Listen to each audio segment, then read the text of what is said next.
Começa agora mais um Aventurando e eu sou o Rafael Amon e estou com o meu queridíssimo amigo Márcio Moreira. E aí, Márcio, tudo bem? É nóis, irmão. Hoje o nosso Tamo assunto é criatividade. E antes da gente entrar na nossa pauta, eu vou perguntar criativamente, Márcio, por onde você tem se aventurado? Cara, eu tenho me aventurado pela novelinha de artes marciais chamada Cobra Kai. Rapaz, Eu tô assisti doido a pra primeira assistir. temporada quando era uma série do YouTube. Eu, sim, gastei. Se eu soubesse, eu tinha esperado Netflix, chegar no Netflix. Então, gastei um dinheirinho lá por episódio no YouTube.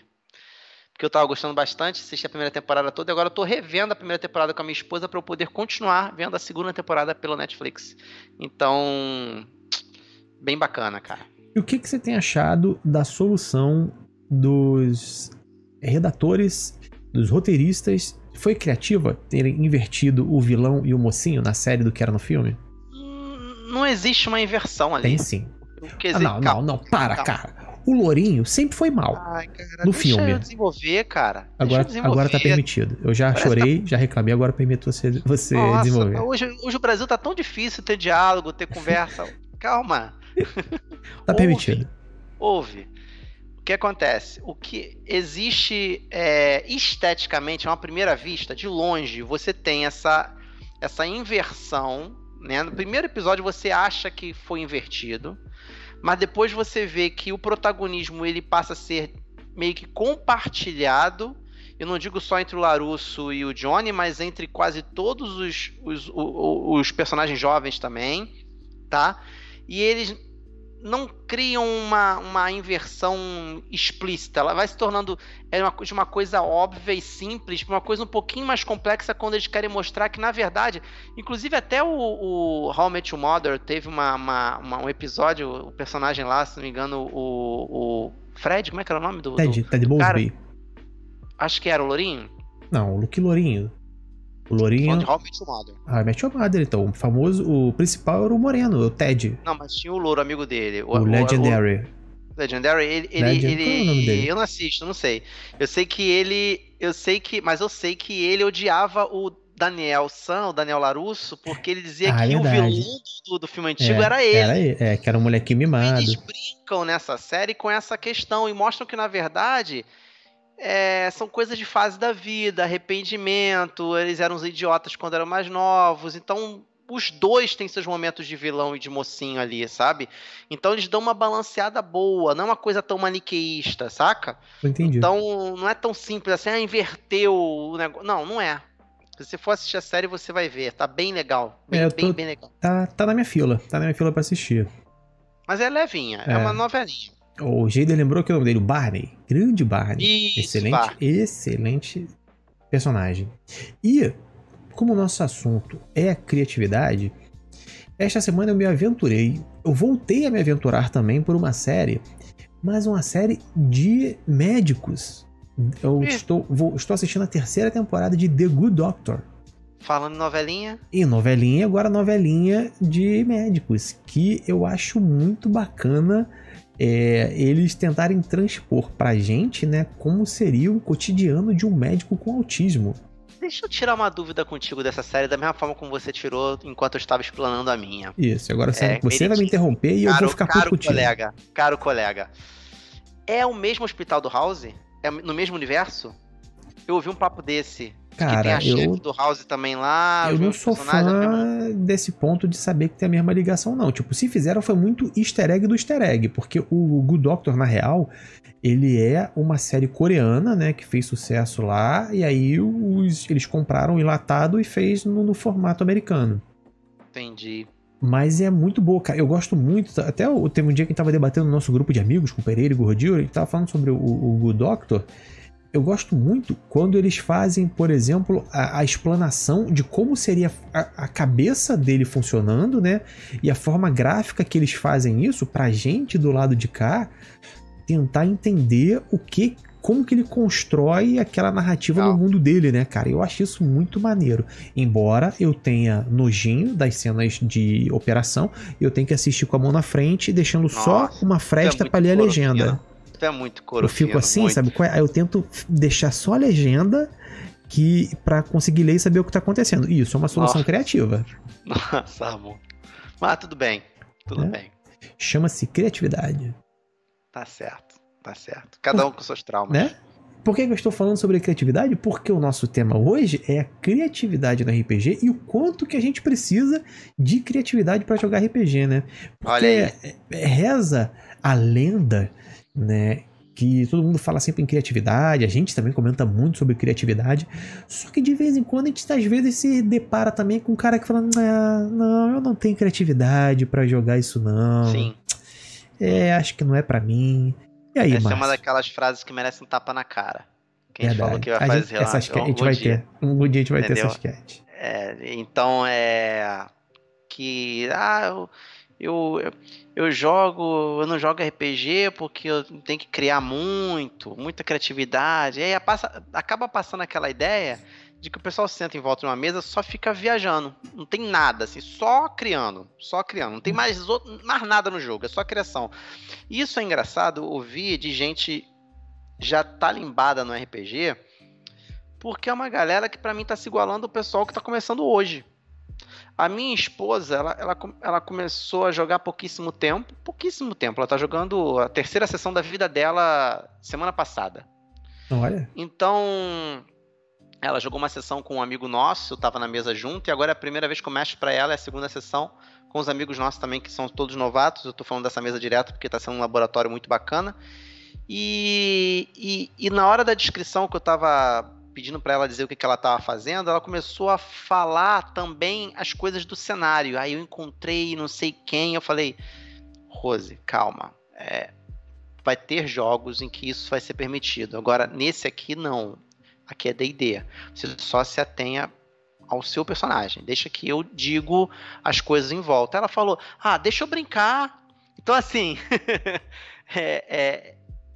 pro cara que é totalmente zerado, que não é nerd e tudo mais, que não tem a mínima noção de suspeita do que é RPG, quando começa a entrar na coisa, ele começa a achar que tá todo mundo nivelado, todo mundo é mestre. Todo mundo faz. Engraçado, né? Porque é uma via também de mão dupla. Eu lembro, por exemplo, uma vez que a gente foi jogar Old Dragon pela primeira vez aqui em casa. Se não me engano, acho que foi o Pedro Henrique, que mora aqui perto e tal. Veio mestrar pra mim a galera das antigas. Acho que estava eu, Ventura, acho que o Mira tava também. E nesse dia tinha um filho de uma amiga da minha esposa que queria experimentar RPG. A gente falou: o dia que a gente se reunir, você vem aqui e joga. Acho que na época ele tinha uns 14 anos. E aí ele queria jogar com o mago. Deram a ficha do mago pra ele, não sei o quê. E aí teve uma situação que teve uma invasão numa vila. E a gente tava ali meio que de aventureiro, sabe? Na taverna e tal. Só que começou a ver a quantidade de bicho. E a gente era primeiro nível nessa aventura de Old Dragon, que é um sistema que você começa com um pouco PV e tal. Sim. E aí o nosso grupo, né, com experiência de ter jogado RPG antes, a gente já falou: cara, a gente é primeiro nível, não vamos fazer nada, vamos só sair correndo, vamos fugir, vamos sair daqui. E o garoto que nunca tinha jogado, ele, na hora da gente estar fugindo e tal, e dos bichos estarem chegando, ele que virou e falou: são quantos são? Acho que ele falou: tem uns 4 a 5. Aí ele falou: então eu vou lançar minha magia na porta da taverna pra cair os caixotes e prenderem os caras. Assim, e a gente, por exemplo, que estava ligado antes, ele falou: mas o mestre não narrou um caixote, ele não explicou isso aí e tal. E foi bacana porque o Pedro, até quando ele estava mestrando e viu que era a primeira vez do garoto e tal, ele deixou a cena acontecer e aconteceu o que ele quis, o que ele criou. E pra ele, que tava naquele jogo na primeira vez, ele ter resolvido a situação dessa forma, sim, ele foi sensacional, porque em nenhum momento ele olhou pra ficha dele pra saber se dava ou não dava pra fazer, se numericamente ia rolar ou não ia rolar, sabe? Ele poderia ter perguntado quem é mais talimbado, eu de novo a palavra talimbado, quem é mais acostumado com RPG, poderia perguntar: tem alguma coisa na frente que poderia servir de obstrução na frente da taverna e tal. A gente geralmente costuma ser mais cauteloso jogando RPG. O novato, ele já mete as caras. Primeiro porque ele compara muito com o videogame. Quando eu falei na minha última sessão que vocês podem fugir, vocês sabiam disso? Eles, sério, a gente pode? Eu falei, gente, vocês podem fazer o que vocês quiserem fazer. Então, assim, pra eles é muito essa coisa de... A gente já ouviu muita gente falando assim, é muito solto, a gente não sabe o que pode e o que não pode. É isso, RPG é isso. E ao mesmo tempo é muito centrado no mestre. Não é centrado no mestre também. Mas isso aí são outros porquês que a gente também vai refutar aqui. Hoje o que a gente está querendo refutar é essa questão da criatividade. Você precisa ser o Steve Jobs, o Michelangelo, o Picasso, sabe, da criatividade, o cara mais criativo do mundo ou não para jogar RPG, Ramon? O que você acha, cara? Eu vou dar o meu pitaco dizendo que não precisa. Eu acho que a criatividade, e até como o pessoal que no chat tem colocado, ela é uma ferramenta. Algumas pessoas de início vão ter mais ou menos que outras, como qualquer habilidade pessoal tem alguma variação, né? Mas eu acho que você exercita muito a sua criatividade. E eu acho que conforme você se força, entre aspas, né, a consumir coisas mais criativas, a pensar de forma mais criativa, mais isso se torna natural para você e mais ao longo do tempo você vai encontrando soluções criativas com menor esforço. Então eu acredito que sim, o RPG é uma ferramenta que vai estimular isso, mas é uma ferramenta para estimular, não é um meio-fim que para iniciar no RPG você precisa ser uma pessoa criativa. Inclusive, você falou algo bastante alinhado com a definição de criatividade que eu busquei nas interwebs. Eu não conheço o cara, esse tal de Flieger, em 1978, ou seja, recente. Ele define que a criatividade é quando manipulamos símbolos ou objetos externos para produzir um evento incomum para nós ou para o nosso meio. Eu achei interessante essa definição porque tem muito a ver com RPG. E você acabou de citar um exemplo disso. O cara, ele trouxe uma solução, claro que foi uma solução puramente vinda da cabeça dele, né? Ele não fez do limão limonada. Ele criou a limonada do nada, né? Do zero. Então, ele usou Primórdio 2. Para quem está acostumado com Mago, ele não pegou uma matéria pronta e transformou em outra. Ele usou Primórdio 2. Entendedores entenderão. Então, mas é uma solução, principalmente para ele que está começando, é uma excelente, é um começo. Sim, sim. E ele interagiu com aquele objeto, mesmo que um objeto vindo totalmente dali da vontade dele, não está amarrado a uma condição do mestre, ele interagiu com aquele símbolo, com aquele objeto externo e produziu um evento em comum para que fosse dada uma resposta para um problema, né?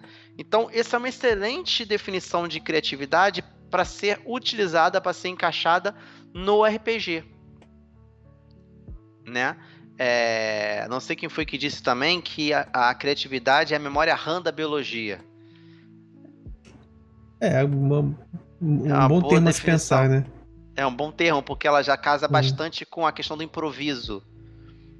Mas a primeira definição, ela já casa com uma outra faculdade mental, que é a resolução de problemas. Uhum. Casa com o tema que a gente fez do Aventurando de conflitos, né? Tipo, conflitos existirão na mesa RPG. Não tem RPG sem conflito. Exatamente. E uma forma de você resolver o conflito é com criatividade, né? Exatamente. E a gente falou aqui já de resolução de problemas, de improviso e a criatividade aqui no meio dos dois. E eu acho que com isso eu começo já a embasar a minha resposta no tocante ao preciso de criatividade. A criatividade, ela faz parte do projeto. Eu, enquanto arquiteto, vou falar linguajar de arquiteto. A criatividade, eu acredito que ela seja a base, mas ela não é o edifício todo. Existem outras coisas, existem outras faculdades mentais, existem outros construtos, essa palavra, eu estava doido para usar essa palavra, existem outros construtos mentais que são importantes no RPG. Por exemplo, agora eu imaginei um Warforged, que são os construtos de Eberron, fazendo alguma coisa com criatividade. Olha aí, Exatamente. isso é criatividade usada errado, né? Tipo, não era pra eu estar sendo criativo agora. Eu vou ler um comentário aqui do Bernardo, que tem a ver com criatividade, porque a gente já falou disso de maneira mais macro quando a gente falou de criando cenários. Ele botou aqui: um dia desses eu testei o método de criação de cenários gamificado do Márcio. Um dos jogadores afirmou que não conseguiria ter ideias boas por não ser criativo. Mas depois de ver os outros jogando, construindo o cenário, o jogador se empolgou. Às vezes acontece isso. Botar essa pessoa como sendo a primeira a abrir a rodada de. Ele trava, né? Ele trava. Vocês se lembram que tem uma rodada? Vocês estão lembrados disso? Se vocês não lembram, baixem o guia do pontapé inicial da aventura, ou volta lá no episódio e vê. Ou faça os dois. Se botar ele no começo, ele vai dar uma travada. Constitucional, o jogador se empolgou e conseguiu dar novas ideias. Eu acho que o próprio grupo do jogo ajuda os colegas da mesa a ter criatividade. Isso é um excelente ponto. Esse é o ponto, porque isso reforça ainda mais o que a gente vive batendo na tecla aqui no Aventurando, de que o RPG é o grupo, cara. Não é a party, é o grupo do RPG. Um cara que eu gosto muito, que é o Matt Colville, pra quem não conhece, né? Pena que é inglês, ele é um alemão, ele é um americano, que tem um canal sobre RPG e especialmente uma série que é o Running the Game, né? Que é ele falando sobre você mestrar e ter uma mesa de D&D, né? D&D lá fora é RPG no geral, né? Porque lá fora D&D é Gillette, né? E nessa série do Running the Game, que ele faz uma série de vídeos, né, nessa série, um deles, que eu gosto muito, ele chama, né, que The Map is not the Territory, né? Tipo, o mapa não é o território, que é ele dizendo que o livro não é o jogo. No RPG, você ter o livro do jogador, aquilo ali não é RPG. Aquilo ali não é o jogo. Você ter o manual do jogo não é o jogo. O jogo é o que acontece na mesa em volta dos amigos. Então, o resultado final de você pegar o livro, ler, fazer ficha, fazer aventura, sentar, rolar o dado, aquilo é RPG. O livro é só o manual de regras, é só o mapa. É muito louco isso, porque eu costumo dizer que o RPG é como se fosse um board game que só vem o manual. Então, e o jogo ele acontece, que eu vivo falando, ele acontece no acordo ali mútuo ali entre os jogadores e na aleatoriedade que brota dos dados, ou de qualquer outra mecânica que emule essa aleatoriedade. E ali vai vindo a narrativa que é compartilhada, que é negociada entre mestres e jogadores. É assim que a gente vai fazendo o jogo. E é através dessa criatividade também. Você vai criando. E aos pouquinhos eu tô inserindo, eu tô perguntando, por exemplo, eu perguntei pra minha esposa, por que você é druida? Ela travou. Eu senti que foi uma pergunta... Primeiro que ela nem sabe direito o que é druida. Eu só falei pra ela que os poderes dela vêm da natureza, ela curtiu. Sim. Ela poderia ter usado justamente isso para responder, mas parece que é uma pergunta que a pessoa pensa, eu deveria saber mais e dá uma travada, né? Exato.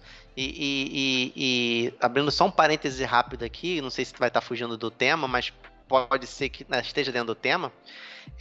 Eu reparo que eles travam muito com excesso de alternativa. Quando você dá muita alternativa para eles, eles dão muita travada, muita. E isso tem a ver com criatividade também. Na verdade, eu digo que relaciono a você que sim, tem a ver com criatividade e, na verdade, para mim, no caminho inverso, tem a ver com falta de criatividade, porque a gente, quando vai crescendo, principalmente a galera da nossa geração, né, a gente aprende as coisas de uma forma muito cartesiana. Tipo, a gente tem que seguir um passo a passo, um procedimento, tem um modus operandi até você aprender uma coisa. O nosso método de aprendizado que era dado para o pessoal da nossa geração, ele era muito assim, né? Tipo, você aprendia a fazer a conta, então tinha todo um passo a passo para você aprender, qualquer que seja a matéria, né? Você não tinha uma metodologia que primasse pela criatividade, de deixar você livre e você ter vários caminhos de resolução para chegar a construir o que seria uma resposta correta. Então, a nossa galera, uma pessoa já adulta, quando ela tem que descobrir alguma coisa, descobrir alguma coisa nova, se você não apresenta um roteiro, um procedimento para ela aprender aquilo, é isso que acontece, ela trava, porque ela não está aberta a aprender aquilo de uma forma que não tenha essa estrutura, né? Eu acho que passa muito por isso. Sim. sim, sim, com certeza. E a criatividade, ela, como eu falei, ela é parte de vários construtos. Voltando aqui ao que a gente estava conversando, a gente abriu parênteses, mas sem fugir do assunto, olha que interessante. Então, ela faz parte de vários construtos. Quais são esses construtos? Um deles, resolução de problemas. Outro, improviso, lógica, interação entre objetos e jogadores e os elementos do jogo. Então, tudo isso eu acho que tá pau a pau com a criatividade, senão às vezes até no somatório maior ou individualmente maior do que a criatividade em nível de importância. E vai depender também de que tipo de jogo você está jogando. Por exemplo, num 7C, aquilo que o teu colega aí da mesa de 14 anos, o garoto, fez, era extremamente permitido. Em 7C você narra o cenário, você pode dizer que você pegou o candelabro sem o mestre ter dito que tinha um candelabro ali. A mecânica do jogo é criada para isso, né? Você cria a mecânica de comprar partes da narração com os raises que você rola nos dados. Então você rola o dado, tira 3 raises. Então ali, quando vier a minha vez, eu tenho direito a comprar 3, não só ações, mas 3 set pieces, né? Que o pessoal chama no cinema, né? Set pieces, né? Isso se chama quando é um momento plástico de uma cena, não é uma cena inteira, um momento plástico de uma cena. Vou dar um exemplo de uma set piece famosa. O Neo desviando de bala. Aquilo não é a cena, mas é uma set piece que foi eternizada. Ele desviando da bala, ele indo para trás, a bala passando por ele, a câmera girando em Matrix em volta dele. Aquilo ali é uma set piece e aquilo ali pode ser emulado no 7C. Você vai chegar, vem a bala de canhão e o pirata vai lá e eu vou desviar da bala do canhão e tal, com a vantagem tal, e eu vou... Sério, o 7C tem esses exageros. Eu vou dar uma fagulha com a minha espada e aí essa fagulha vai fazer um incêndio. Aí tu começa a viajar, tu pega um pedaço. Então, o 7C, ele é feito pra ser assim, uma narrativa meio Zorro, meio D'Artagnan e os Três Mosqueteiros, né? Sim. Um capa-espada desse, assim... Bullet Time é o tipo da tecnologia. Bullet Time. Mas o set piece é o que fica famoso. Vou dar outro exemplo de set piece. É o Homem-Aranha de cabeça para baixo e a Mary Jane beijando ele. Aquilo não é a cena inteira, é um pedaço da cena, mas que ficou eternizado. Eu não sei se eu estou usando o termo certo, mas Bullet Time é o termo. Perdão, Ramon, perdão. Não, então, e é justamente por aí. E aí a gente entra na pergunta, né? Por que a pessoa precisa ser criativa? Ela realmente se questiona isso. Não só ela precisa ser criativa, como ela também precisa desencanar disso. Olha que louco. Os dois. Por quê? Porque, primeiro, criatividade é importante para a vida, não só para o RPG. A criatividade, hoje se fala muito de funcionário criativo, de inteligência criativa, né? Soluções criativas, se fala muito de criatividade, inovação, né? Se fala muito nos negócios, nas empresas, nos trabalhos. A criatividade no RPG ela ajuda também no improviso. Ela traz a reboque ali tudo que vem do improviso, tudo que vem de construção de algum personagem, cenário, quando você mexe, é muita coisa envolvida ali. A tua criatividade, ela linka com a criatividade dos outros. Então, a criatividade, ela é importante para tudo. Para tudo. Você vai criar, você precisa ser criativo quando tua filha vem fazer uma pergunta com 2 anos de idade, você com 2 não, que tá muito novinha para fazer pergunta, mas vai chegar a idade das perguntas e você tem que ser criativo na hora de responder, ó. É isso. E dar uma resposta que não vai dar um nó na cabeça da criança. Por que o céu é azul? Eu vou falar para ela que é o espectro do nitrogênio? Não vou falar. Entendeu? Eu vou explicar para ela, sei lá, mas também não posso chegar e falar porque Deus é menino. Também não posso falar isso. Entendeu? Eu tenho que chegar e fazer um mise-en-scène, ser criativo na hora de explicar.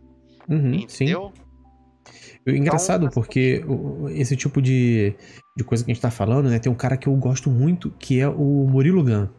O Murilo Gun, ele fala muito sobre criatividade, inclusive ele tem um curso excelente sobre reaprendizagem criativa, né? Que é onde ele fala justamente por isso, da nossa forma de como a gente foi criado para aprender as coisas e como pro mercado de hoje em dia, né? Que se a gente for depender de tarefas manuais, por exemplo, muitas coisas a automação industrial, por exemplo, pode resolver. E a gente tem que pensar, como mercado, o que a gente consegue fazer que um robô não conseguiria fazer, né? E aí ele explana sobre todo esse lance da criatividade, mas sobre você ter que esquecer os conceitos que você aprendeu ao longo dos anos, né? Como é importante você desaprender para que você dê espaço na sua cabeça para novos métodos, para entrar uma criatividade, para você fazer uma coisa que você nunca pensou em fazer, para você ver importância em elementos que você nunca deu importância antes, como eles se relacionam com o que você faz, seja na sua atividade profissional, seja no seu hobby e tudo mais. Então é um tema que criatividade vai ser cada vez mais importante, não só no RPG, quanto só para sua vida, quanto para o trabalho e tudo mais. E cada vez mais a gente vai ouvir falar sobre isso, né? Com certeza, com certeza. E, inclusive, eu lembro de uma palestra, não sei se foi dele ou se foi de um outro cara falando sobre criatividade, de que é muito difícil você ser criativo se você é cercado apenas de um universo monotemático.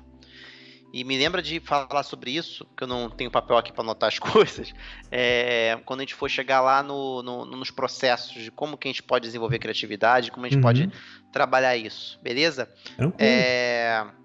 Então, a gente vai chegar aqui e começar a falar que a criatividade, ela também ajuda, voltando aqui para a pauta, ela ajuda a você manter o jogo interessante. Eu imagino, vamos lá, quando você tem uma premissa, o que é uma premissa? A premissa é uma ideia central de um trabalho, de um filme, de uma série, de um jogo, uma premissa.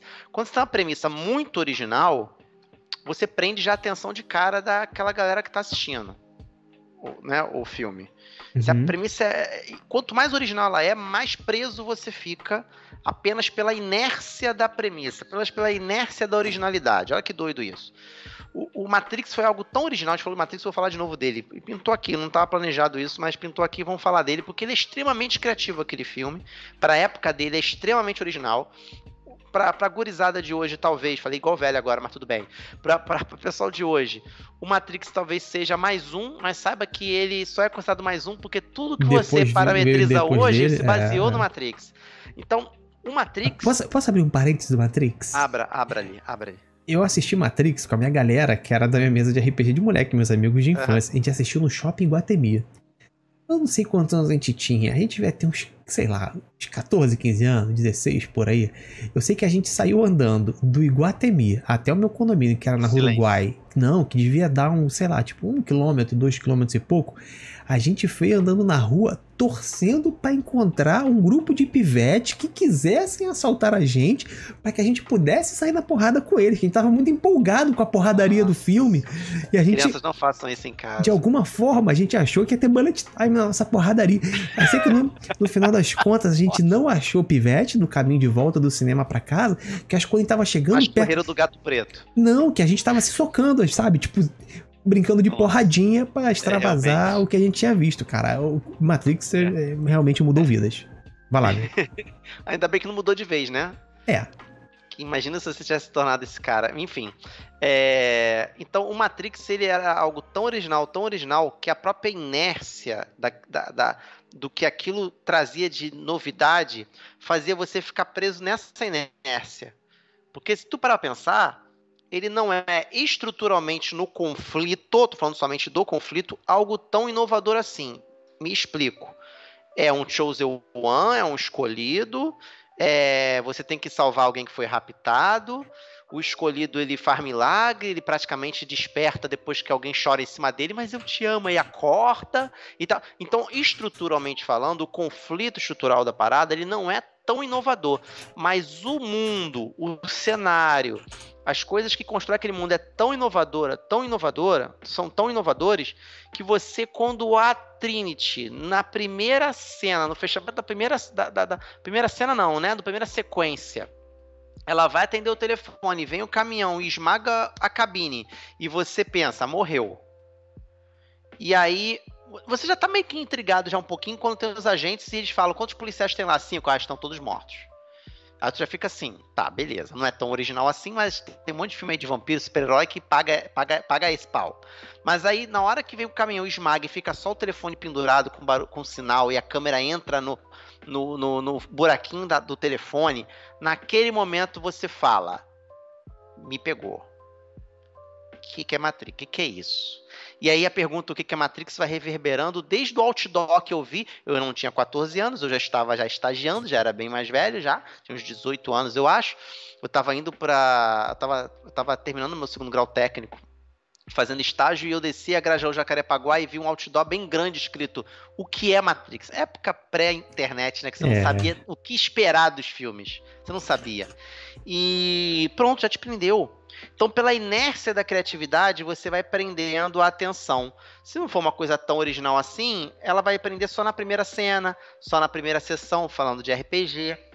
Então, a criatividade ela serve para prender a atenção e o interesse também dos seus jogadores quando você tem algo criativo acontecendo, algo que ninguém esperava, algo que interagiu de maneira diferente, voltando para o conceito do que é criatividade, interação entre objetos, interação entre elementos. Quando algo interage com outro algo de maneira diferente. Quem nunca aqui está na taverna, o pessoal vai lá e dá um nome para a taverna. Você não tinha pensado no nome da taverna, só falou que foi para a taverna.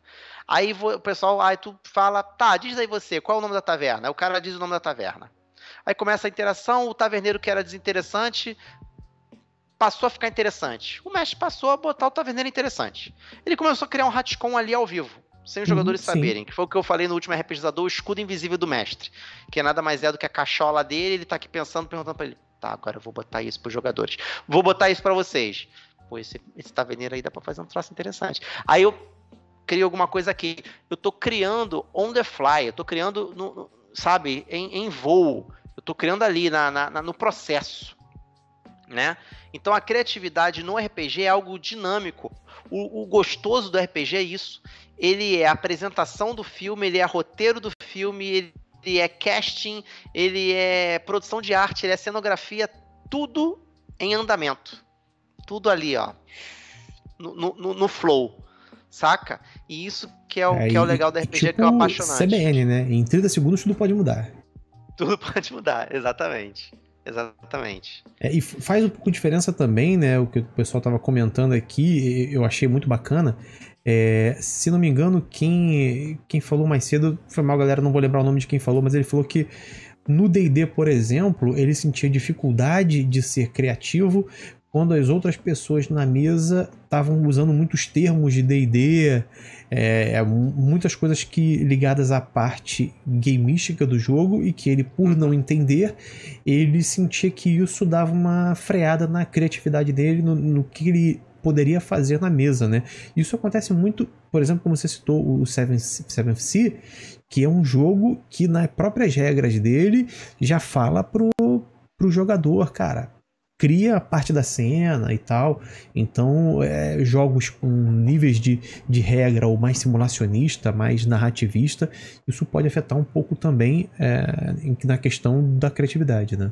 Sabe, eu vou falar agora do que eu tenho batido nessa tecla direto, que é um devaneio que eu tive a respeito do RPG, e eu tenho usado e tem funcionado muito bem. E isso tem feito parte do método que a gente está trabalhando, que a gente tem trabalhado, que são as 3 demandas do RPG. Esse amigo que falou isso, ele foi com uma demanda, ele foi com uma expectativa. A gente tem 3 demandas, tá? Todo mundo que joga RPG busca essas 3 demandas. Que 3 demandas são essas? Desafio, descoberta e dinâmica. O desafio, ele nada mais é do que a representação de que aquilo é um jogo. É um jogo. E como um jogo, ele tem uma identidade estrutural que é a do desafio. Todo jogo tem um desafio. O cara vai jogar xadrez e está sendo desafiado. Qualquer jogo tem um desafio. Então, essa galera que estava jogando com esse amigo nosso aí, que comentou aqui, Mestre era uma Bill, galera que... ela lembrou que valeu Mestre Bill. Era uma galera... Mestre Bill, é uma galera que estava mais focada no desafio. Eles estavam mais ali pelo jogo. E os termos do jogo, ele fala também que todos os termos do jogo estarem em inglês, né? A própria língua também pode ser uma coisa de travar pouco a criatividade de quem não conhece. Friendly. Caraca, ó o Márcio também travando a galera. On the fly, friendly, então, set assim, piece. Então o que acontece? Já ele tava querendo mais a descoberta. Porque a descoberta é uma demanda do RPG que está intrinsecamente ligada à criatividade, que quando você cria, você descobre. Quando aquele grupo do meu exemplo criou o nome da taverna, em termos de jogo, o grupo olhou para a placa e descobriu que o nome da taverna é tal. Uhum. Sim. É tal nome. Então a descoberta no jogo se traduz como criação. Você está criando e está descobrindo, e aí descobrindo você cria em cima do que você acabou de descobrir e vai se retroalimentando. A dinâmica seria o 20, fulano, me passa o refrigerante. Pô, de novo, cara, vai faltar de novo hoje. Senta aí, pega a ficha. Pô, não trouxe a ficha. Rola o dado. Pô, para de fazer pilha de dado. Vamos lá, vamos jogar. Essas coisas são a dinâmica do RPG. Hoje eu tô muito inglesado. Tanto fora de jogo quanto no jogo, tá? Essas coisas de dinâmica de jogo também atraem muita gente. Tem gente que tá no jogo simplesmente porque gosta de estar ali com a galera, sim. De tá jogando, de estar dando risada, sabe? De fazer ficha, de falar termos do jogo em inglês. Tem gente que gosta só de sair, de falar. Tem gente que nunca vai falar bugurso, meu amigo. Tem gente que nunca vai falar. A Galápagos gostando não, e eles sabem disso. Nossos amigos da Galápagos já falaram isso pra gente. Eu vou num ponto além. Tem gente que não vai nem interagir muito com a história na mesa de RPG. Eu tenho um amigaço meu de infância que ele adorava jogar RPG com a gente, mas se alguém de fora assistisse ele jogando, ia falar, cara, esse cara, será que ele tá obrigado pro tá aí? Porque normalmente ele tava em silêncio, ele não tava propondo nada, mas ele queria estar no meio da galera, ele queria ter noção de que o personagem dele também tava ali junto com todo mundo, só que ele... Como na vida real existem pessoas tímidas, o personagem dele, ele fazia personagens tímidos mas ele queria estar ali, sabe? Ele queria estar rindo com a gente, ele queria estar naquela hora que a gente vai antes no supermercado e compra o lanche do que vai fazer. O evento, o dinâmica. Exatamente. Ele é puro dinâmica, pura dinâmica. Exatamente, ele curtia a dinâmica. Isso é muito legal. E vocês estão vendo como é que funciona, como é que realmente esses 3 pilares resumem bem o que é a expectativa de cada um. Aí você vai falar, e a pessoa que está procurando a diversão, que também é com D? Bacana, você pode traduzir a diversão como qualquer uma dessas 3 coisas. O cara se diverte com a dinâmica, o cara se diverte com a descoberta, o cara se diverte com o desafio. Não adianta, você não tem pra onde correr. Sabe, o cara que tá jogando RPG, ele não tá procurando namorada. São essas 3, não vai fugir disso. Então, assim, tem jogos que também vão estar alinhados com essas 3 dinâmicas, uns mais do que outros. Tem jogos que vão pedir mais descoberta.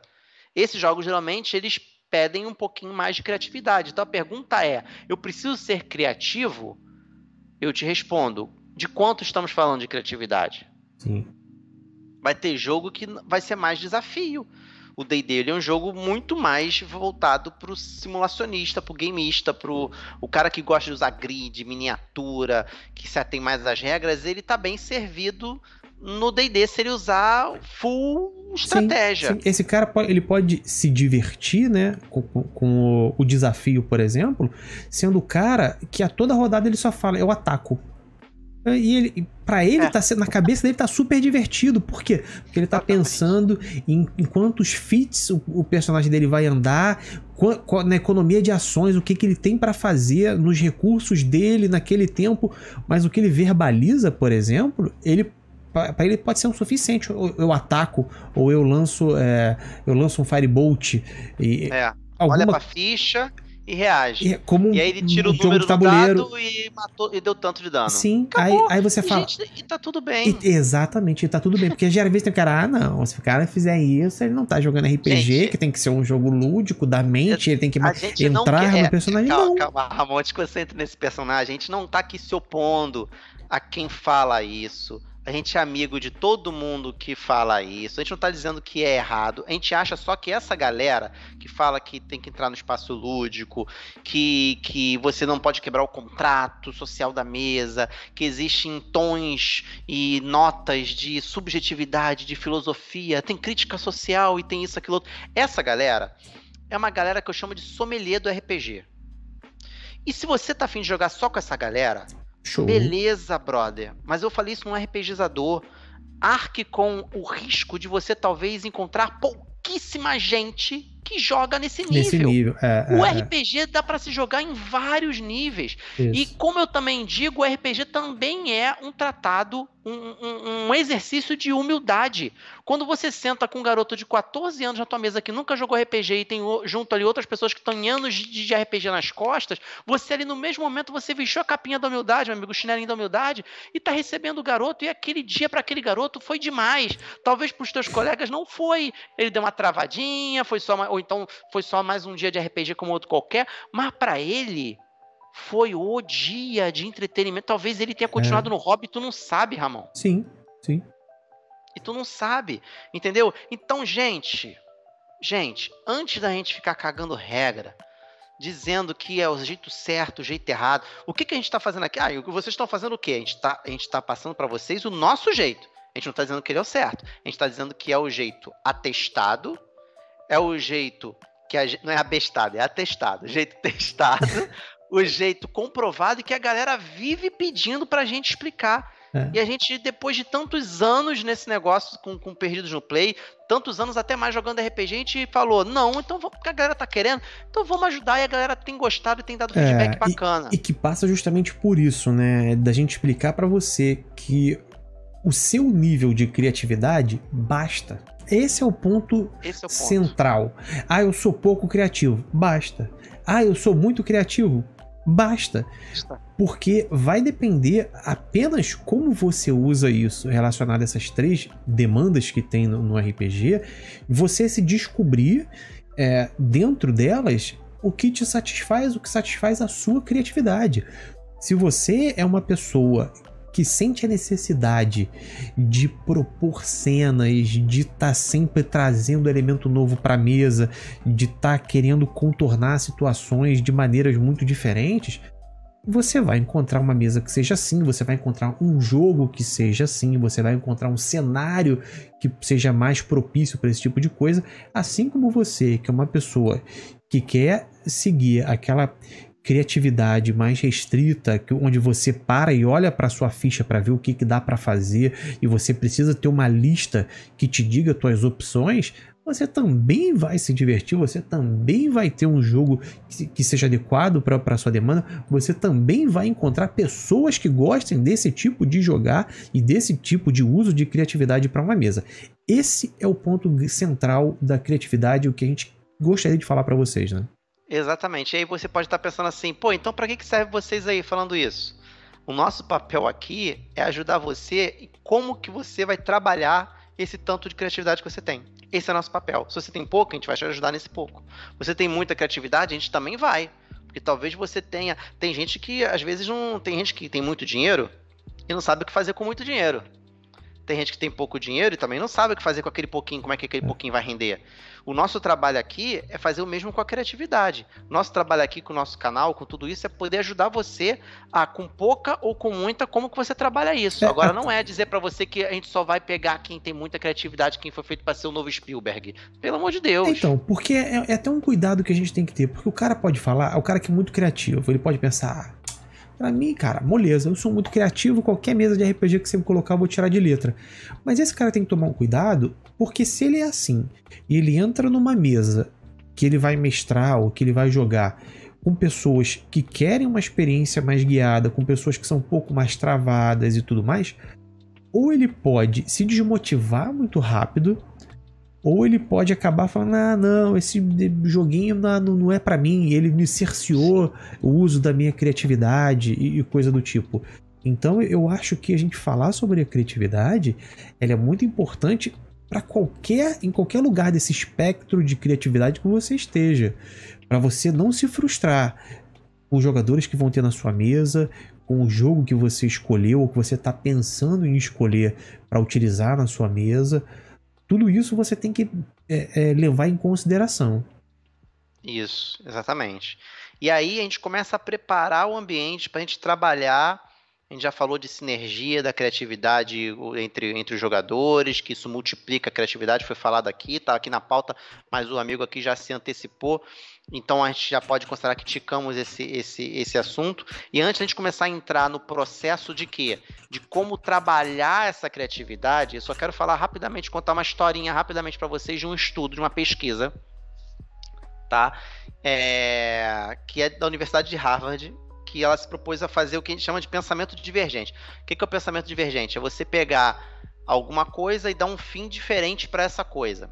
Então eles pegaram meias, alguns objetos, não só meias. Vamos dar um exemplo de meias.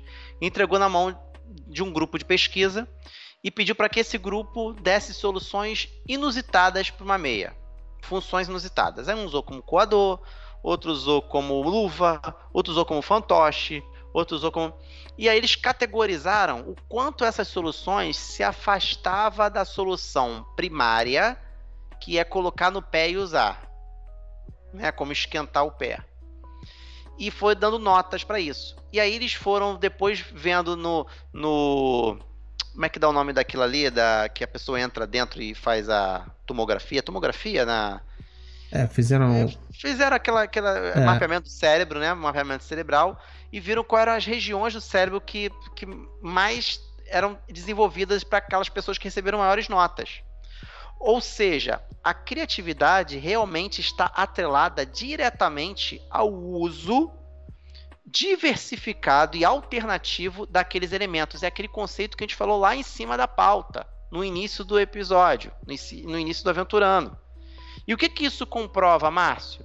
Comprova, bacana, que se você resolveu jogar RPG, você está no lugar certo. O RPG é um lugar que estimula o pensamento divergente.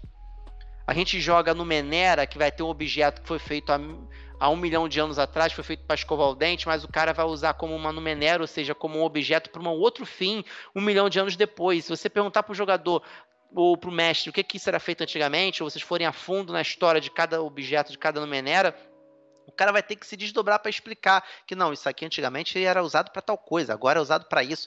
É a consolidação do que a gente está falando aqui agora. O cara pegou o caixote, um menino de 14 anos, jogou na frente lá do pessoal que estava perseguindo eles. Você vai dando soluções inusitadas para qualquer elemento, para qualquer coisa. E isso é desenvolver e estimular a criatividade, porque está intimamente ligada em estimular o pensamento divergente. E agora eu acho que está na hora, Ramon, da gente começar a ajudar as pessoas a arregaçar a manga. Isso aí. E quais são os processos criativos que a gente usa para desenvolver a sua criatividade, se é isso que você quer. E se não é isso que você quer, como é que a gente faz para você se tornar independente da criatividade? Eu não quero tanta criatividade. Eu acho que esse da independência da criatividade a gente já matou logo de cara. Num tópico só a gente já fala aqui, que é jogos mais simulacionistas e estratégicos. Sim. Concorda, Ramon? Tem algum para citar? Cara, essa é uma excelente questão, né? Inclusive tinha uma galera aqui falando no chat mal de GURPS, eu pedi para os moderadores banirem. E vou falar, o GURPS é um excelente... O GURPS é um excelente jogo. Eu fiz, mas óbvio que é na brincadeira, mas banido tudo bem. Mas o GURPS era um jogo muito bom, lembrando de como a gente jogava na época, né? Porque o que você pode fazer no GURPS são perícias que você vai ler no livro e você vai escrever. E, por exemplo, cavalgar. Você tem uma perícia cavalgar que você vai quantificar lá qual é o teu nível de habilidade em cavalgar.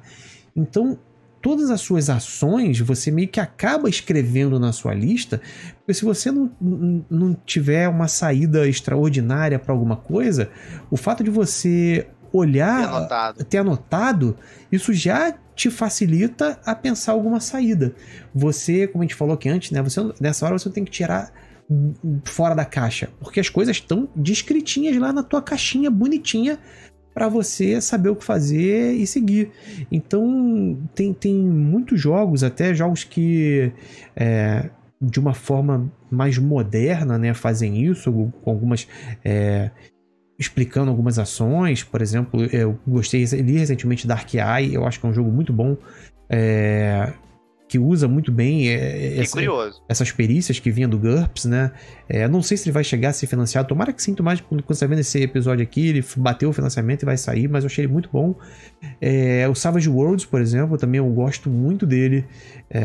no que você pode criar a partir da ficha, embora ele não tenha tantos detalhes, mas ele, por ser mais rápido... Ele dá pra você fazer um meio termo ali, igual o D&D. Eu acho que ele fica no meio termo. Dá pra você dispensar algumas coisas e fazer, porque tem as cartas de aventura que eu acho lindo aquela mecânica. É isso que eu ia falar. A mecânica das cartas de aventuras é muito legal. Rapidamente, pra quem não sabe como é que é o Savage World, tem um baralho de ganchos. E aí você puxa no início de cada sessão aquela baralho e guarda. Então tem uma carta, por exemplo, assim... Eu sou seu pai. Essa carta diz o quê? Se você se deparar com um NPC, coisa do tipo, você puxa aquela carta e fala assim, olha só, esse cara aí é um velho conhecido meu, é um parente meu e coisa do tipo, e o mestre vai ter que se virar. Então, é isso que eu gosto, entendeu? Essa parada, ou jogar de volta pro jogador. Isso. Explica mais, de onde que você conheceu esse cara? Como assim? Entendeu? E aí vai estimular, o cara vai ter que... Entendeu? Porque aí mastigar com os dentes do cérebro. Mas o cara não precisou pensar isso sozinho. O jogo deu a ferramenta pra ele, entendeu? O jogo deu a ferramenta pra ele. Isso eu acho muito legal. A maioria dos jogos narrativos também são assim. Alguns dão ferramentas pra você criar. Uns contam muito com a criatividade a partir da ferramenta. Agora outros são mais pontuais, né? Tem isso, você faz isso, né? Outra coisa são sessões menos descritivas e mais objetivas, focadas na ação, que é o que a gente já falou aqui, que é o rolê o dado, acertei, tira tanto, faço isso, faço aquilo outro. Então, para quem quer se tornar independente de criatividade, essa é uma dica. Essa é uma dica. E, por exemplo, se a gente for pensar agora no maior jogo do mundo, no D&D. Para resumir esse formato no D&D, como você criaria uma sessão de D&D, é o mestre que cria a sessão pensando nos encontros.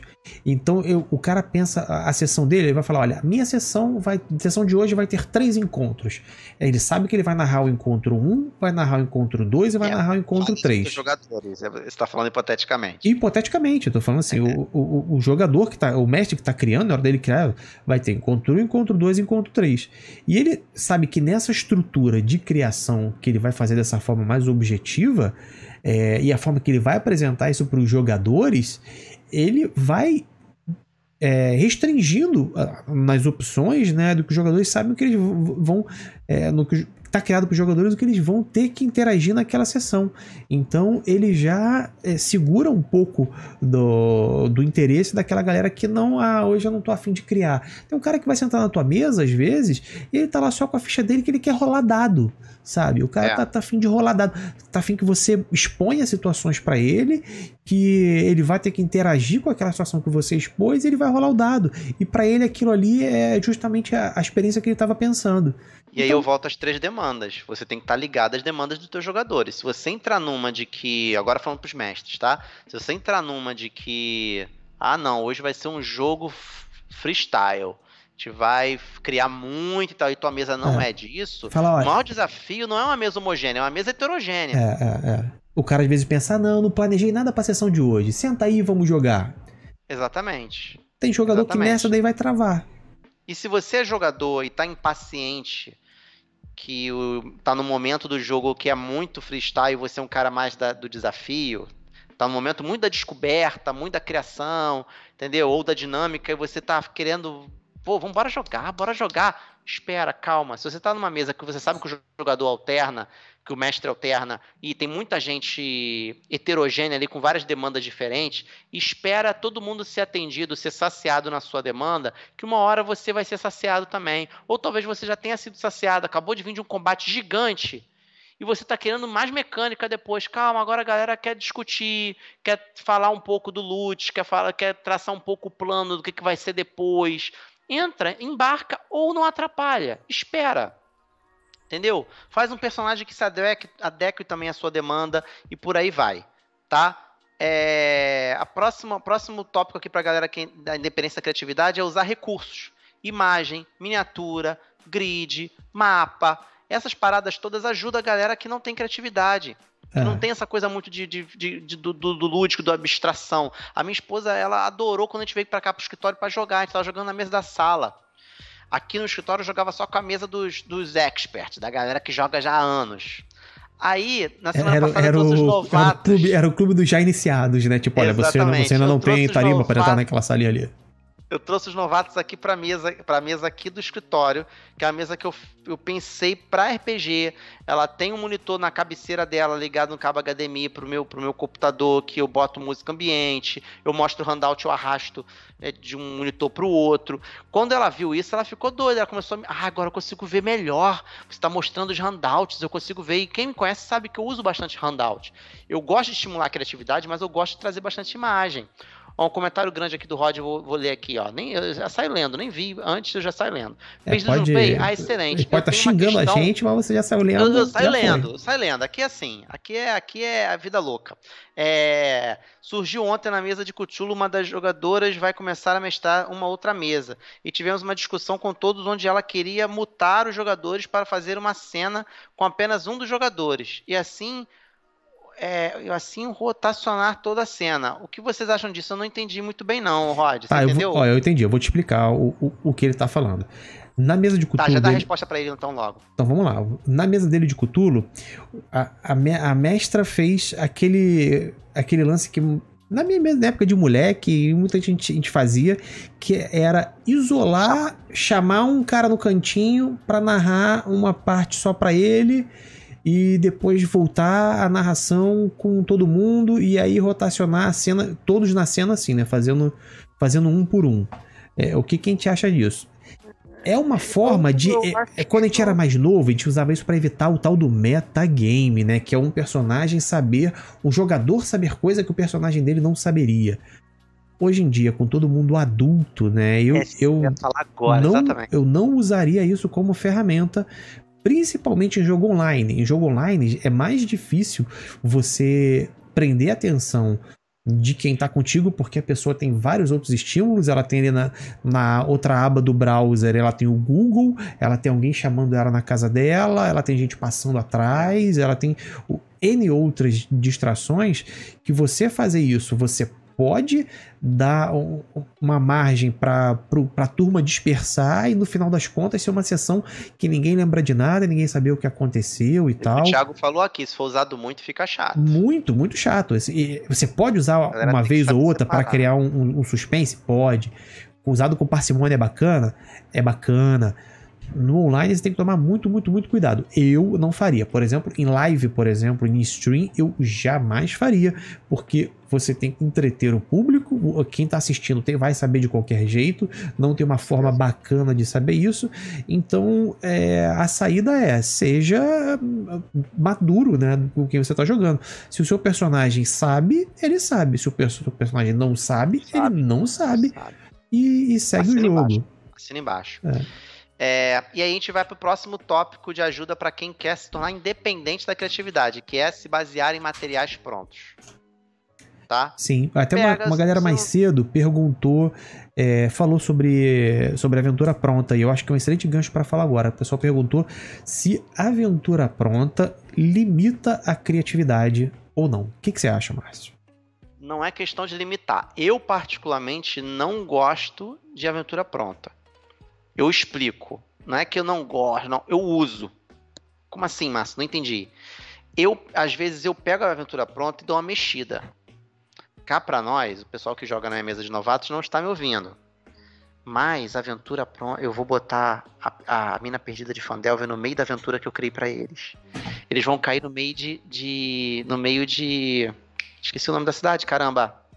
De Phandalin. Eles vão cair no meio de Phandalin. E vai resolver mais ou menos aquela parada, mas só que o anão desaparecido não é um anão, vai ser um amigo deles que é humano. Entendeu? A aventura pronta, ela serve de métrica para você saber se os encontros estão balanceados direitinho. Você tá com um pouco de dificuldade em algum jogo, eu tenho um pouco de dificuldade com D&D. Eu não tenho vergonha nenhuma de dizer isso aqui. Uhum. É um jogo que eu não tenho muito hábito de mestrar. E eu não preciso ficar me reafirmando, me autoafirmando aqui, porque o pessoal me conhece mestrando, me conhece como é que eu sou. Então eu não preciso ficar aqui provando nada. Nossa, eu sou bom em tudo. Não sou. Então, D&D, eu tenho uma certa dificuldade. Então, para que serve a aventura pronta para mim? Eu pego um jogo que eu não estou muito familiarizado, eu boto. E o engraçado é que agora eu lembrei de uma coisa. O Mutant é um jogo que eu estou extremamente familiarizado. Eu domino o Mutant ano zero. Mas eu usei uma aventura pronta, que na verdade no Mutant não são aventuras prontas, são locais. Você chega num local e ali tem um contexto acontecendo. Eu vi os contextos, eu tenho um monte daqueles contextos ali e eu adapto ele para minha aventura. E eu gosto de usar. Mas eu não gosto de ficar refém da aventura pronta. Mas a aventura pronta, se você usar ela full como tá ali, se você não tem criatividade, é o que a gente tá falando aqui. Não tem criatividade assim, não tem no nível que você acha que não tem, que é você pouco, acha, exatamente, no nível que te deixa inseguro, essa que é que a... deixa inseguro, se baseia em materiais prontos. Pega uma aventura pronta, irmão. Isso, roda ela do jeito que tá escrito, vê o que funciona. Na próxima, se você for mostrar para um outro grupo, aí você já dá uma pitadinha com uma coisa que você achou que não funcionou. E aí agora a gente vai falar pro segundo grupo. Já estamos um pouco avançado de hora, mas a gente precisa, Ramon, falar para o segundo grupo agora, que é a galera que quer estimular a criatividade. Sim. E antes de começar isso aqui, eu quero falar uma coisa que o cara que eu vou falar vai pirar nesse momento, que o teu xará, o Ramon, nos comentários do YouTube, é que sugeriu esse tema do episódio que está aqui agora. Olha aí, rapaz. Como nós já estávamos com essa pauta pronta, mas não para sair agora, eu falei, Ramon, vamos colocar essa pauta logo, vamos fazer ela furar fila? E aí ela veio, não tem porquê, porque ele pediu e coisa e tal. Então, se você está conjecturando a possibilidade de interagir mais com a gente, faça, meu filho. Faça porque é comentando nas nossas redes sociais, é mandando mensagem, é mandando direct, é comentando nos vídeos, fazendo esse tipo de coisa que a gente consegue medir a temperatura e ir na boa. A gente está entregando um material hoje, um conteúdo hoje que a gente sabe que pelo menos uma pessoa tá curtindo muito, que é o Ramon. Abraço, Ramon, que assiste o PNP sempre, o Aventurando, ele sempre tá comentando. Verdade, então verdade. eu dei essa moral. O Ramon eu acredito que é um dos caras que pedem um like, né, pra galera. Você tá no comentário, deixa o like no vídeo. Que compartilha. Então, cara, você também faça como o Ramon, tá? Acompanha a gente, assine o guia, aquele papo de sempre, tá? Então vamos lá, estimular a criatividade. Como é que a gente estimula a criatividade, Ramon? Eu vou falar o método que eu uso para criatividade, para criar coisas, tá? Primeiro, agora eu lembrei daquilo que eu falei lá em cima, de que você não tem como ser criativo num mundo monotemático. Você lembra que eu falei para tu me lembrar? Lembrei. Não sei se foi na palestra desse amigo que você falou, desse cara, mas foi falar do seguinte, do Murilo Gun, mas acho que foi de outro cara, ele falou o seguinte: se você é médico, é casado com uma médica, tem amigos médicos, só lê sobre medicina, você só vai do hospital para casa e faz coisas que médico faz, desculpa, dificilmente você vai ser um cara criativo. Porque a criatividade, ela tá ligada com o repertório. A gente é criativo quando a gente dá usos diferentes para coisas. É o que a gente falou aqui agora. E essas coisas podem ser pessoas, não estou coisificando pessoas, mas elementos. A gente dá usos diferentes para elementos. Para roupa, para lugar, para objeto, para tudo isso. Para situação, para circunstância, para planos, projetos. Então, se você não tem repertório, você tem uma dificuldade aí.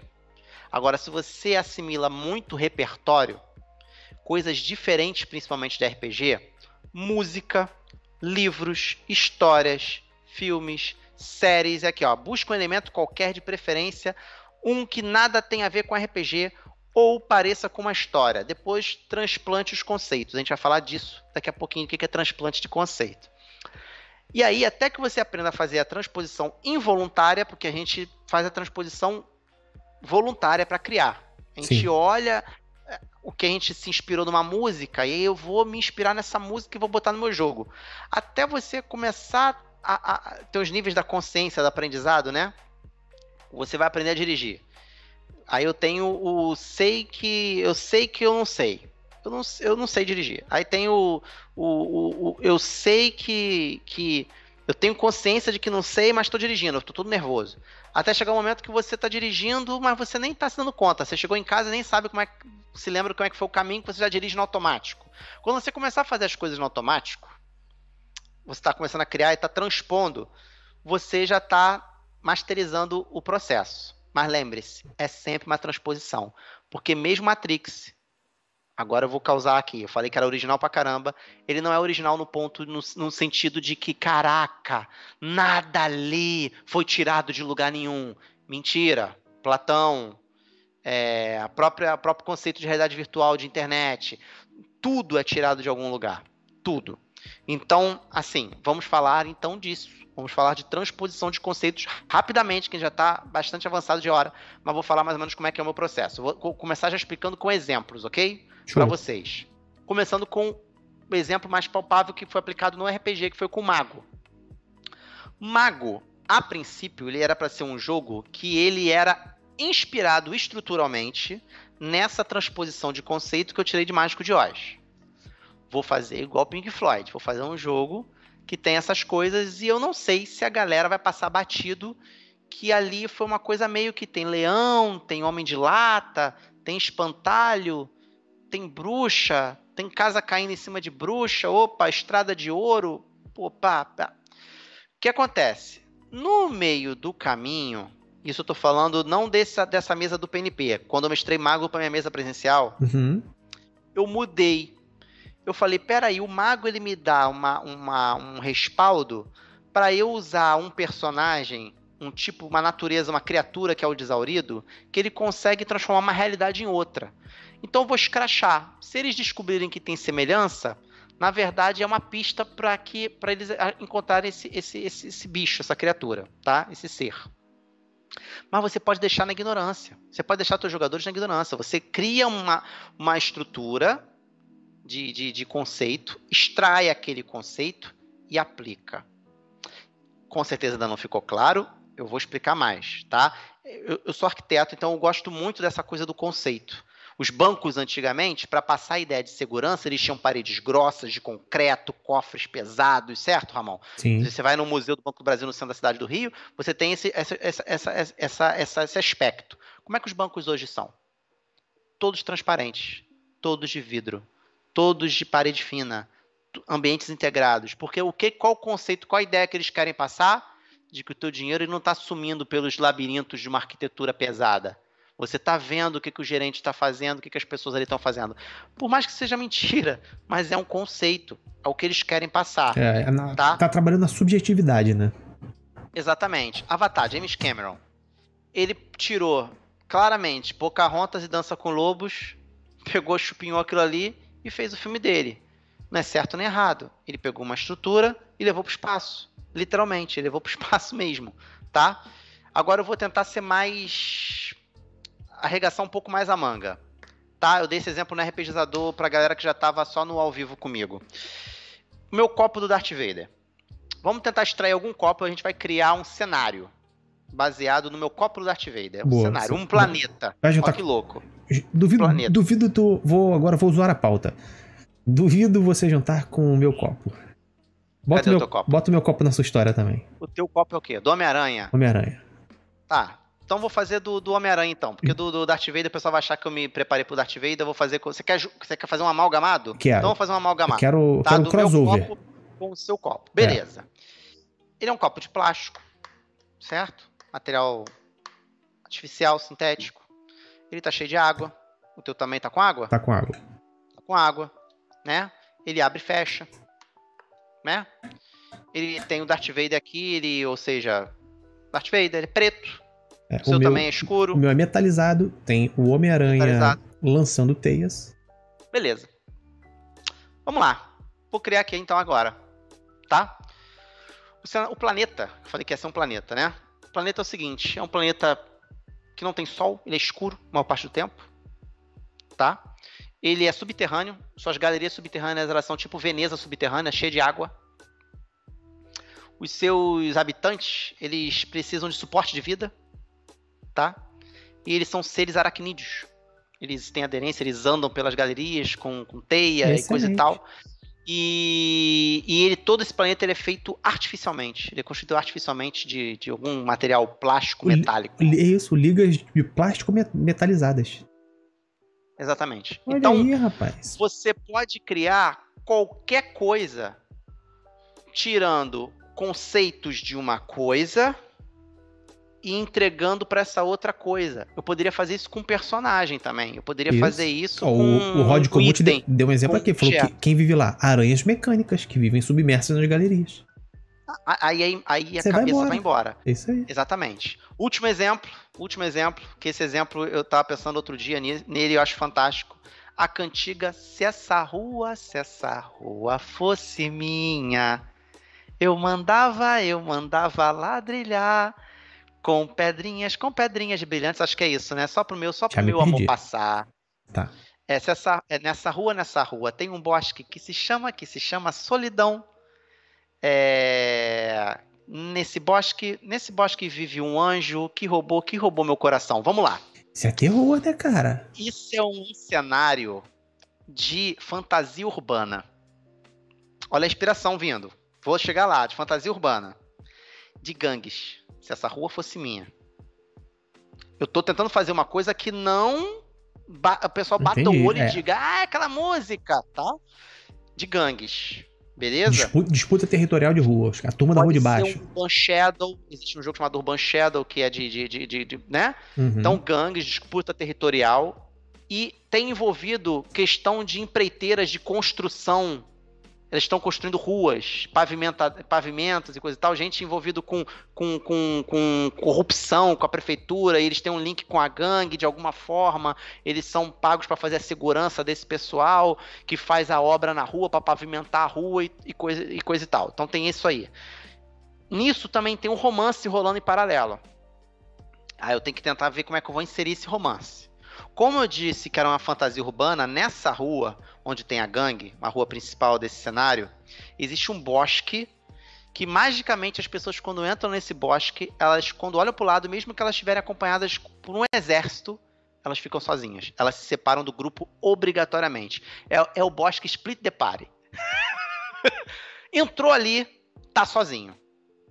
É automático, é mágico. Tá? Uma coisa meio Doctor Who. Você não tem como ficar acompanhado de ninguém dentro desse bosque. Por mais que você esteja pertinho, dimensionalmente é impossível. E aí, dentro desse bosque existe um anjo. E esse anjo é um anjo, uma criatura devoradora de corações. Ela tem uma aparência angelical, bonita, mas ela devora coração. Ela devora o coração, se alimenta do coração desses que entram desafortunadamente nesse bosque e ficam sozinhos. E aí o anjo vai lá e captura, arranca o coração dela e se alimenta do coração. Gente... Que doideira. Vocês podem fazer isso com qualquer coisa. Eu quero um desafio agora rapidinho pra gente terminar. Digam alguma coisa pra eu fazer aqui rapidinho, pra gente fazer junto aqui rapidinho. Boa, chat. Alguma coisa bem rápida. Com vocês. Inventem vocês. Estimulem a criatividade de Márcio Moreira. Vamos lá. Não só minha. Vocês todos. Vamos lá. Rapidinho, que a gente tá com hora bem avançada. Vambora. Esse exemplo do coração já foi. Se eu roubei teu coração, tu roubaste o meu também. Olha que interessante, dá pra inserir isso aí. Se tu roubaste o meu coração, eu roubo o meu também. Como é que a gente pode fazer isso? A gente pode ir pro metafórico realmente do romance, ou o cara rouba, o anjo ele vem, arranca o coração, se alimenta e bota um coração novo dele, do anjo. É uma réplica do coração dele no coração. E a pessoa entra do bosque meio zumbizada. Vira meio que servo do anjo. Entendeu? Curtir. Mas aí aquela pessoa também faz parte daquele anjo a partir de agora. Entendeu? Então vou usar os elementos. Receitinha de bolo. Vou usar os elementos que a galera trouxe aqui, ó. O Louis Darwin trouxe globo de neve, o Mapkis um puck de hóquei e o Danilo de Souza tubarões. Puck de hockey é aquela. É o disquinho que é a bolinha. É o disquinho que serve pra fazer o gol no hockey. Beleza. Bola de neve, bucket de hockey e tubarões. Vamos lá. Vamos começar pela primeiro a gente tem que definir o que a gente vai fazer, o que a gente vai criar. Um personagem, um item, um lugar, o que vai ser? Um gancho de aventura. Um gancho de aventura, perfeito. Beleza. Então eu tenho uma bola. O que eu tenho nessa bola? Uma miniatura de uma cidade ali dentro. Sim. Dentro dessa bola, que é feito de cristal, né, de coisa, tem uma neve, uma substância, né? Tem um negócio ali que se dispersa quando você sacode ela, né? Então, ali eu já começo a trabalhar no seguinte: uma cidade encapsulada, pode ser uma estação, pode ser um RPG medieval, não sei. Uma cidade encapsulada em algum lugar, dentro de algum lugar. Ou de alguma magia, um efeito mágico. Um efeito mágico, ela sofre de tremores constantes. E quando esses tremores acontecem, o perigo não é o tremor. O perigo é a substância que se levanta, a poeira que se levanta quando acontece o tremor. Nesse momento, quando acontece o terremoto, mesmo que seja contra-intuitivo, a pessoa tem que correr para dentro dos prédios, para dentro de casa. Mesmo que corra o risco de tudo cair debaixo em cima da cabeça delas, é melhor correr esse risco do que respirar a poeira lá de fora. Porque se ela respirar, ela vira um híbrido de seres tubarões. Legal. Ela vira um ser. E se ela virar esse híbrido de ser tubarão, ela vai ficar dependente de água. E aí ela vai ter que ir para as profundezas de alguma forma. Como é que a gente vai encaixar agora o Puckett de Hockey? O Puckett de Hockey é rápido. Ele é pequeno. Pesado. Ele é liso. É duro, pesado. Maciço. É pesado, ele é duro, pesado, é denso, maciço. Ele machuca. Essa substância que levanta com tremor, elas, na verdade, elas têm a parte que transforma o tubarão para aqueles que sobrevivem dessa substância. Porque parte dessa substância que se levanta, elas são partículas pesadas que se ricocheteiam, ficam batendo em tudo quanto é lugar. Então, quando você vai se esconder para dentro de casa, por isso que nessa cidade não tem janelas de vidro. É tudo sólido, para poder aguentar a pancada desses objetos. Quando começa os tremores, começa plá, plá, plá, como se fosse tiro, plá, plá, plá, plá, ricocheteando para tudo quanto é lugar. Quem consegue sobreviver a esses plucks né? Esquece rock, a palavra sai. Na hora que eu pego o conceito, eu tiro.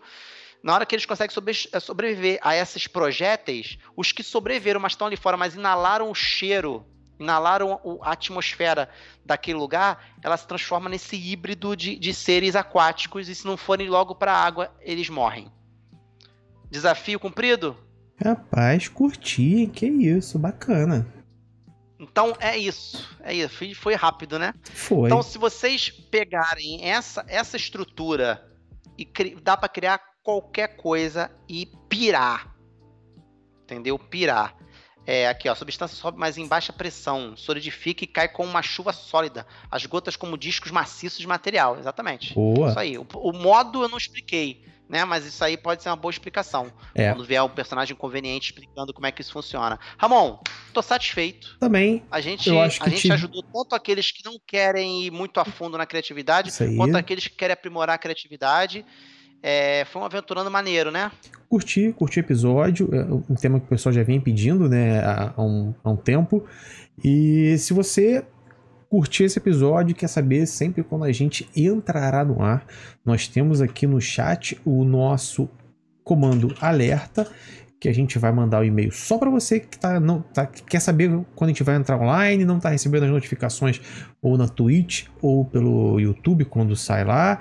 Então entra aqui, se cadastra, e a gente lançou o guia, que é o pontapé inicial na aventura, para você que quer começar a entrar nesse mundo do RPG, não sabe por onde. Então foi um e-book bem bacana que a gente preparou, né? E o Márcio fez, na real, e a gente disponibiliza para vocês baixarem. Os 2 links estão aqui embaixo, na descrição, também passando aqui na tela. E é isso. Obrigado a todos que estiveram aqui. Obrigado você que está no YouTube interagindo com a gente. Saiba que se você quer acompanhar ao vivo, estamos na twitch.tv/Perdidos no Play todos os domingos às 3 horas da tarde, e o melhor lugar para você sempre saber de tudo e ter uns extras e a gente interagindo durante a semana é o Discord. Inclusive a galera que tá aqui no chat com a gente, a Briana Bruxa tá sempre por lá, o Jeider Mello tá com a gente por lá. Então passe no nosso Discord, venha tomar um cafezinho com a gente e bater um papo, porque tá ficando muito legal a nossa comunidade. É isso, gente. Eu falei no RPGizador e repito, é muito fácil a gente fazer conteúdo pra uma galera como vocês. Vocês abraçam tudo que a gente faz, que a gente lança. A galera curte muito, a gente vê todo mundo curtindo bastante. É um feedback muito legal que a gente leva. Muito obrigado mesmo, galera. Muito obrigado. Isso aí. Tamo juntos e até a próxima. Valeu!